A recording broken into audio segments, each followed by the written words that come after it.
guys? Welcome back to Hypnotic Serpents. And today we are going to be showing you our awesome hypnotic incubator and how we built it.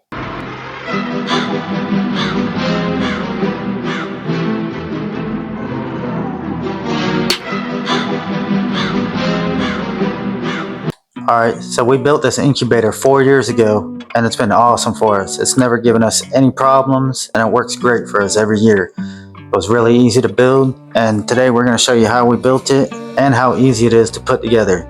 Alright, so to begin with, you can't tell because we have it covered in pictures, but this is a cooler that we got from a convenience store. You can go find these coolers anywhere at any convenience store. They're always going out, they always need to be replaced, and it costs money for them to get them out of there. So if you go ask any managers to let you know if they have any coolers that need to be taken out of there, they'll let you know and you can go get them. And a lot of times, most of the time, what breaks on them is the refrigerant part, like it stops blowing cold or something like that, and the fan usually still works in it. So try to find one that the fan still works in, because that's going to help out, and we'll show you how that helps out. If not, then you can, I've seen other videos where people take like battery fans or wire in their own fan. Alright, so the video we're about to show you is from last night. We wanted to get the video of the incubator before we turned it on and got any eggs in it. And last night was crazy because we had our first eggs on the ground, and at the same time we were getting everything fired up and the eggs ready, we also had to get 2 snakes ready. We had to go meet somebody for 2 local pickups. And big shout out to David, our new awesome customer.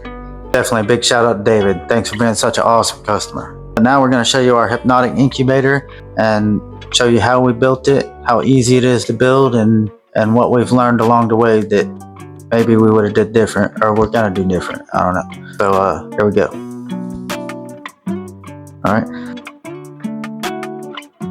Alright, it's been a crazy night tonight. Got local pickups coming to pick up a couple snakes, and we got our first eggs on the ground. So we're gonna, before we fire up the incubator, we're gonna go ahead and show you our DIY incubator that we've had for the last few years. It works great.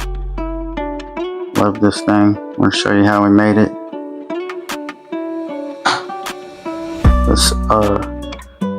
This is a cooler, kind of drink cooler or something from a convenience store. If you go up to any convenience store and ask them if they got any broken ones, they'll let you know, because they need to get them out of there. So usually the fans work in them, and I'll show you what I'm talking about.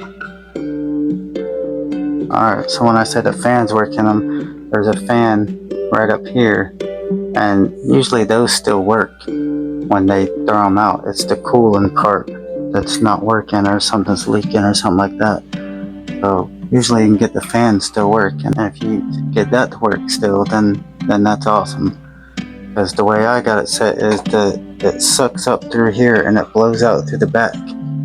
So, and how we did it back here, as you can see, we made like a little ramp kind of where the air hits that and then blows straight down this 11-inch piece of heat tape. And if you don't know how to hook up heat tape, you can buy it already hooked up, or there's videos that show you how to hook it up. And how we did down here, you can see we got everything taped down to the bottom. We got all our wires down here, everything taped down. I like to have everything tight, sealed. Nothing, that way if anything gets out, there's nothing they can get inside of. Everything's nice and tight, sealed, can't get nowhere. We keep everything sealed up so it shouldn't be able to get out. But so as you can see, we're about to turn on in a minute. We just don't want no extra noise. But there's the thermostat. Love that little thermostat, works great.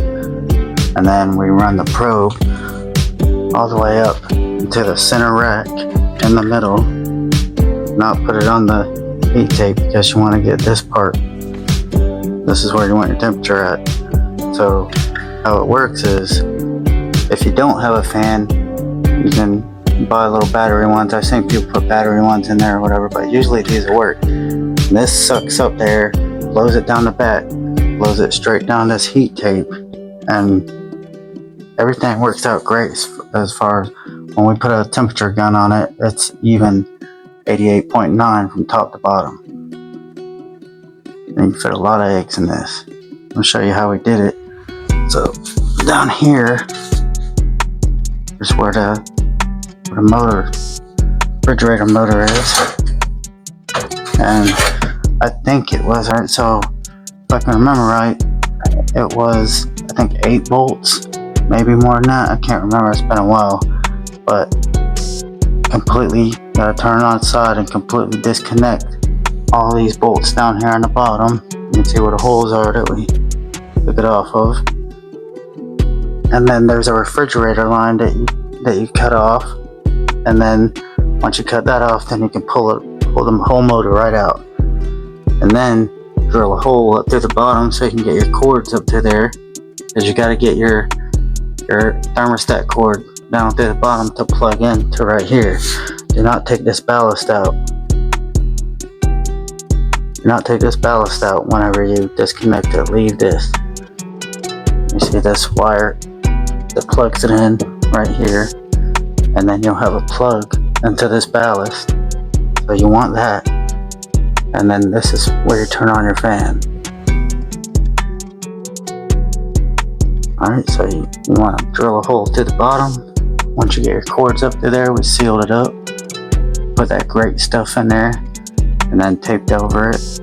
And then you just run your probe right up to the center, zip tied it in, and that works perfect. If you put it in the center of the rack, you put it right in the center, it makes it consistent all the way through. Alright, about to turn it on. Might get a little noisy. Alright, there we go. Alright, you can see the fan blows, sucks it right up, blows it out the back here, straight down the back.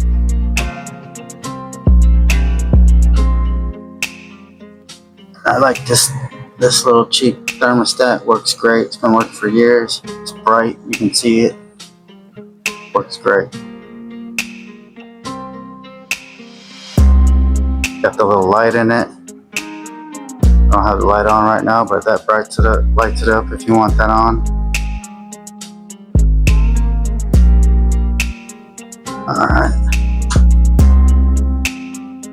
Alright, so there it is. Our awesome DIY incubator. Really not that hard at all to do. That works perfect. We actually got our first eggs in there right now.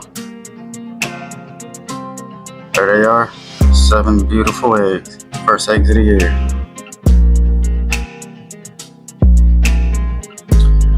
Alright y'all, I just watched a Flawless Exotic Creations video, and I seen something that I had to add into this. Something that made me realize another reason why I love this incubator so much, and I'm about to show you right now.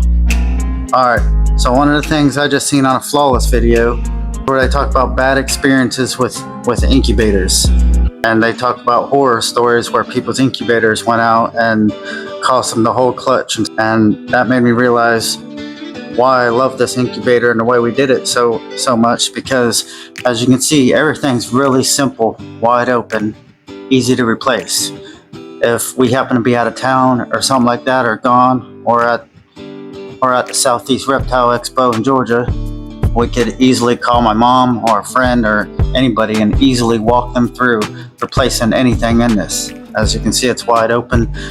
If anything like the thermostat need to be replaced, it's so simple. Just go in there, unplug it, plug another one back in. And that's the thing we just learned from Flawless, is to always have backup supplies. Like, we're going to go ahead and order another 11-inch piece of heat tape, and you can order these if you know what length you want. You can order them to that length already hooked up if you want, or you can hook them up yourselves. There's videos on it how to hook them up, and we already got backup thermostats. You can get use whatever thermostat you want. We like this little zoom in one, works great. And there you go, right there. You got, if anything's wrong, it'll be them 2 things. You can easily replace either one of them, and that everything's wide open.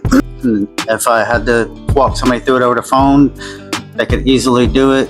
They don't have to make it look neat. I can come back in and tape everything up or whatever, but they could easily unplug it and or run a new piece or whatever, run a new piece of tape, whatever they got to do easily.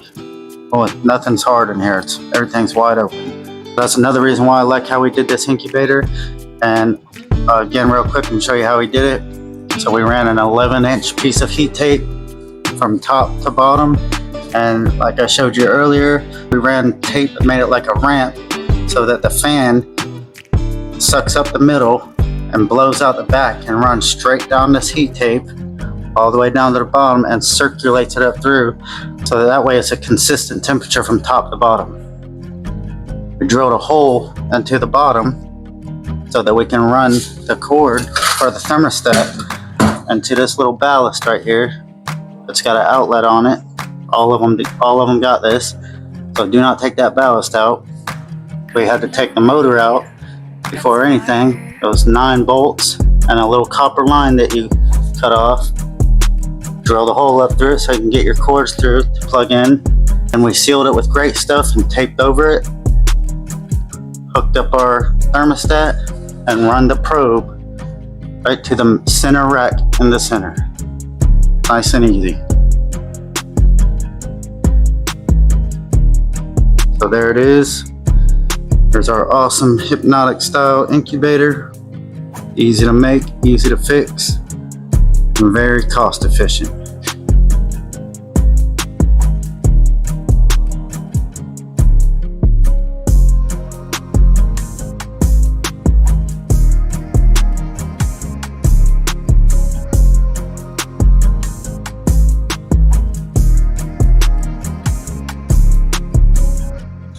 Alright, hopefully you liked our hypnotic incubator, and hopefully we showed you how cheap and easy it is to build one. Now if you need to, you can build a hypnotic style incubator.